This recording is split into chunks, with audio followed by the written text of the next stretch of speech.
na talaga nga always ready. May nakahanda or prepare ka palagi, okay?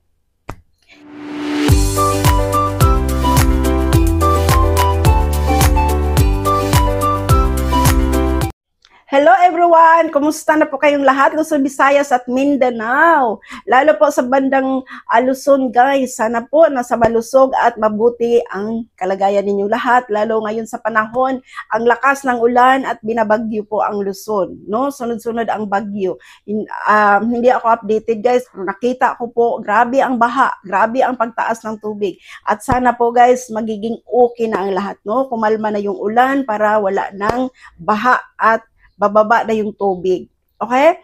So guys, kung ikaw ngayon ay nasa sitwasyon na nahirapan ka, be positive. Always pray.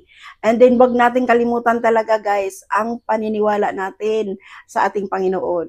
Ibigay po natin sa Kanya lahat. Kasi guys, may mga pagkakataon guys na hindi inaasahan, kagaya nitong binaha yung Luzon. Sino bang mag-aakala na ganun? Kaya guys, no, kung may time kayo na gumanda yung hanap buhay ninyo, maganda yung kita ninyo, dapat marunong kayong mag-budget. At mayroon kayong itatago talaga. No, mas maganda talaga na always ready. May nakahanda or prepare ka palagi, okay? Kaya guys, again, be positive lang, magiging okay din ang lahat. Basta mag-ingat lang palagi. So, guys, importante po sa atin, no, nga kanang magpatuloy. Okay? Magpatuloy lang tayo. And then, kung ikaw ay nasa sitwasyon na nahirapan na, ayan, ibigay mo sa Kanya ang lahat. Ibigay mo sa ating Panginoon ang lahat. Magiging okay din ang lahat. Okay? And then, guys, napakagandang prayer po.